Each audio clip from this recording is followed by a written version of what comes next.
Waldo Wolf, que a su vez era el vicepresidente de la DAI en su momento. Gracias, diputado, por venir hoy a participar de esta edición especial.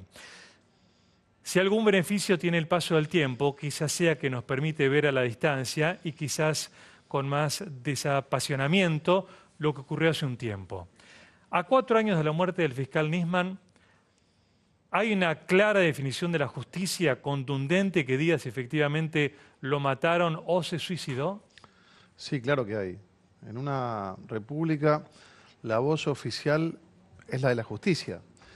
Después, por supuesto, todos podemos opinar, pero usted tiene doble conforme. Hay fallo de un juez, que es Ercolini, que dice taxativamente: se ha comprobado con el grado de probabilidad que le asiste al Código Procesal Penal de la Nación que la muerte del fiscal Nisman no se debió a un suicidio y en el que habrían participado terceras personas y en forma dolosa. Esto dice la carátula.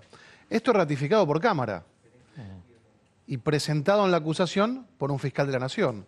Así que imagínese usted si, más allá de poder opinar todos, hoy la voz de la República, sujeto al debido proceso, habiendo pasado por las distintas instancias, dice eso. Las opiniones personales corren por el terreno personal. La primer pericia, llevaron al cuerpo del fiscal Nisman a la morgue sin ropa, por ejemplo. Le recortaron la ropa en el piso, la metieron adentro de una bolsa de residuos y la tiraron. Y en la segunda pericia se analizan las fotos de la ropa, en donde se ven los manchados de sangre de su lado izquierdo, en los cuales se analiza distintos rastros que confirman que el cuerpo fue medido. Por eso lo dice claramente el juez Ercolini en la causa. Y lo dicen todos los técnicos que participaron de esta junta interdisciplinaria, con las fotos y los rastros y los análisis de la escena del crimen, que los que hicieron la primera pericia prácticamente no habían participado. Dice: miren, a mí no me importa el tema político.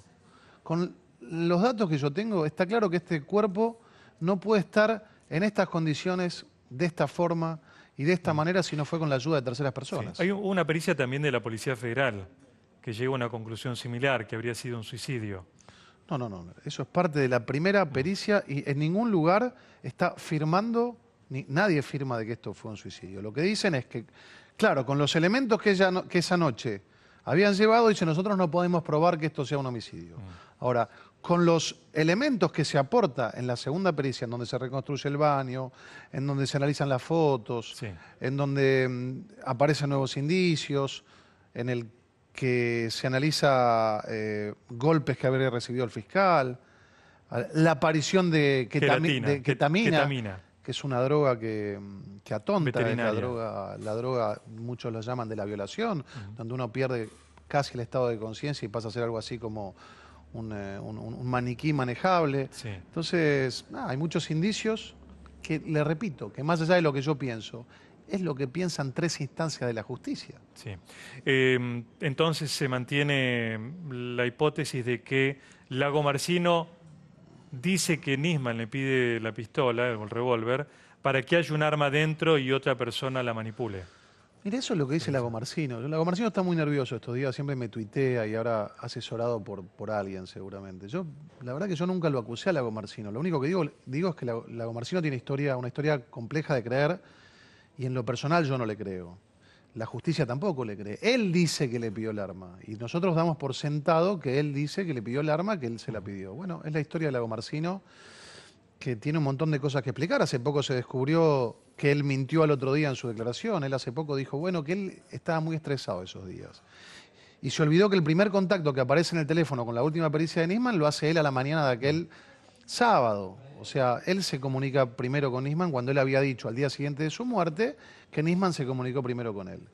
Pero bueno, yo no lo acuso, lo acusa la justicia, y yo sí creo que es un caso raro. Un muchacho que tiene un arma que dice que se le regaló el abuelo, pero resulta que tiene una munición que usa un sicario de Punta Hueca.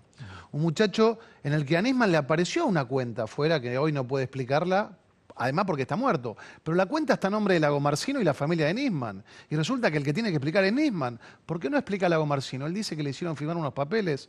La verdad que cuenta una historia que a mí me resulta descabellada, a la justicia también, y que cada uno saque sus conclusiones.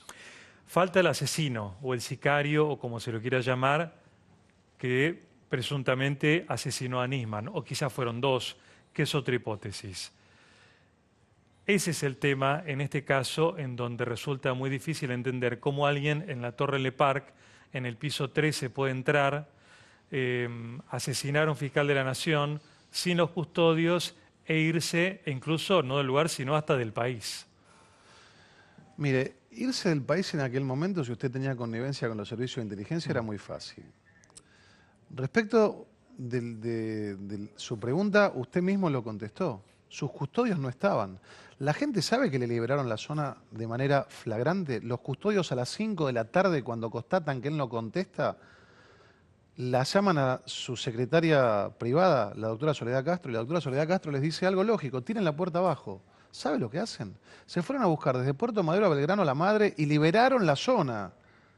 Volvieron con la madre. La madre puso el código en el teclado del ascensor principal para subir, no se lo tomaba y le preguntan: señora, ¿usted está segura? ¿Ese es el código? Sí, yo estoy segura, pero ahora estoy nerviosa, lo tengo anotado en una agenda en casa. Y vuelven de Puerto Madero a Belgrano con la madre y vuelven a dejar liberado la zona, le liberan la zona. Entonces usted me pregunta, ¿se puede ir una persona? Y sí, se puede ir caminando, si no, no lo cuidaba nadie a Nisman, era el hombre que debía ser el más cuidado de la Argentina por los servicios de seguridad que dependían del Poder Ejecutivo, que él había acusado y quedó sin un solo custodio. Entonces usted me pregunta, ¿se podían ir? Tranquilamente. Hay muchas cosas que no tienen explicación. Por ejemplo, también el rol de Jaime Estiuso. Es un rol que tendría que explicarse. Muy cercano a Bueno, Nisman. usted lo dijo. Jaime Estiuso declaró como testigo diciendo que él recibió órdenes en el año 2012 de dejar investigar a Irán. Y sin embargo, ¿usted vio que alguien del kirchnerismo del gobierno anterior lo denuncie por falso testimonio? Yo a Jaime Estiuso no lo conozco. Lo vi una sola vez en mi vida y de lejos. Ahora, podrían llamarlo y podrían denunciarlo. Si viene un hombre y declara bajo testimonio que yo dije algo que no dije, lo denuncio. Yo no vi al kirchnerismo denunciarlo. Entonces yo tengo que dar por válido lo que ha dicho este hombre. Pero por supuesto que hay muchas cosas que aclarar, pero yo no tengo que explicar cómo salieron de la torre. Lo que tienen que explicar ellos es cómo, teniendo que cuidar al fiscal, le liberaron la zona, cómo se encargaron de ensuciar la vida del fiscal, cómo lo apretaron antes, cómo siguen apretándonos a aquellos que lo único que queremos es saber la verdad. Las explicaciones las tienen que dar ellos. Unos pocos sabían cómo avanzaba la investigación de Nisman y lo que iba a hacer. Él lo da a conocimiento público en una entrevista del canal Todo Noticias 4 días antes de su muerte. Para matar a un fiscal de la Nación debería haber una planificación, es decir, un plan criminal. ¿Quién comandaba ese plan criminal? ¿Quién pensó cómo entramos, cómo llegamos, cómo pedimos el arma, cómo llega el arma, quién entra a matarlo, cómo se va? Mire, Juan, yo sería un chanta si le digo eso, porque no es misión mía explicarlo. No, le pregunto. No, pero se lo digo porque suponer? hay muchos fantasiosos que incluso son exégetas del comportamiento del fiscal. Yo nunca he planificado la muerte de nadie. No sé cómo se planifica la muerte de un fiscal. Yo lo único que le digo es que si un fiscal aparece con todos estos indicios que le digo, aparece sin indicios de pólvora en sus manos, y resulta que la prueba en 3 lugares distintos da que el arma expele deflagración de pólvora, al fiscal lo mataron. Ahora, ¿cómo lo mataron? Bueno, la verdad que todavía no se sabe quién mató a Kennedy, y si se me permite, vinculando a historia de nuestro país, todavía están diciendo quién mató a Rucci también, que lo mataron, le pegaron 23 balazos. Entonces, esa es una pregunta que yo no se la puedo responder, pero a mí me parece, no en su caso, siendo muy respetuoso, a veces desde el kirchnerismo que se enoja, tenían que cuidar al fiscal y se enojan, me hacen a mí esa pregunta. Bueno, pero explíqueme, yo no tengo nada que explicarle. Es más, los que tendrían que explicar cómo puede ser que la persona más cuidada de la Argentina, que los había acusado de ellos, ese día quedó decenas de horas sin custodia. Lo que tendrían que explicar, cómo puede ser que se sientan hoy al lado de un hombre que le llevó un arma como si usted me pide un nebulizador, y que además tenía punta hueca, que es el arma que usa un sicario, y que además mintió en su declaración no se le pide ninguna explicación y se le pide explicación a alguien que no está para darlas, que es el fiscalismo. No, me refiero a que si hubo una planificación, ¿qué objetivo tendría matar a Nisman en lo que él estaba por denunciar? Digamos, si se lo mató, efectivamente, es porque se quería evitar que diera el testimonio ante el Congreso. Eso ya es un terreno, una suposición, y yo le puedo decir cuál es mi hipótesis política. ¿Cuál es? Claro. Pero tengo la El obligación contexto moral, político. aunque la gente sabe cuando alguien está diciendo una opinión de cuando da algo como hecho. Mire, él ese día iba a sentar a la cúpula de la CIDE a que explique todo lo que en aquel entonces tapaba.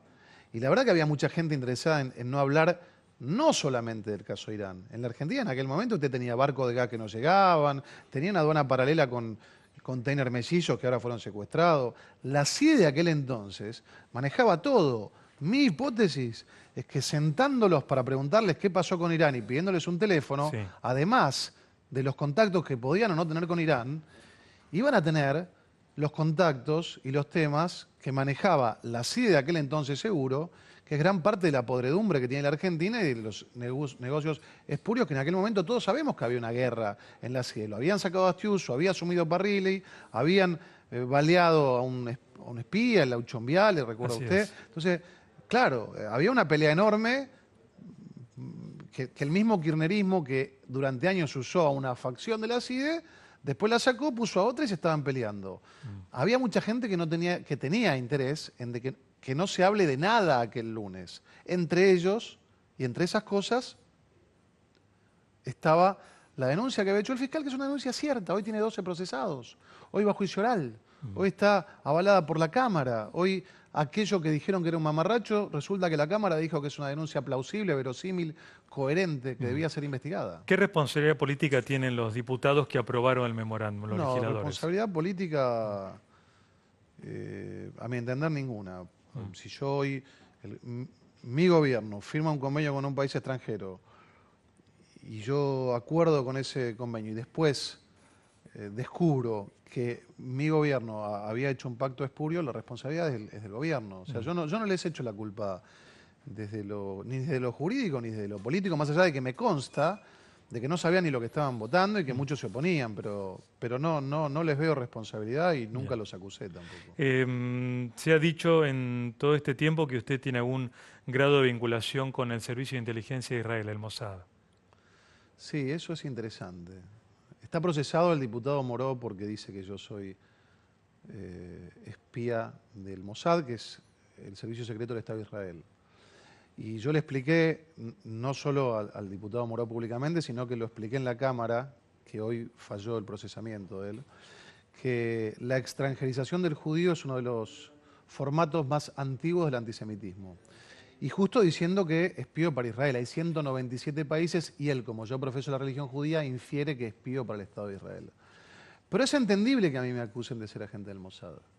Yo, entendiendo ya la sociología psicopática de lo peor del kirchnerismo, tiene lógica que ellos me acusen a mí de ser agente del Mossad. Porque ellos hicieron una cancillería paralela con Irán. Trabajaron al servicio del país que está acusado por nuestra justicia de haber puesto una bomba y matado 85 personas. Entonces logran que yo dé explicaciones sobre algo que es mentira, cuando los que tienen que dar explicaciones de por qué trabajaron para una potencia extranjera que puso una bomba en nuestro país son ellos. Yo trabajo para mi país, que es la República Argentina. Se lo dije a Moró y se lo repito. No voy a permitir que extranjerice al judío como hicieron los peores fascismos de la historia. Y son ellos los que tienen que dar explicaciones de por qué transaron con los que mataron 85 argentinos en nuestra patria. Gracias, diputado, por haber venido. Gracias a usted.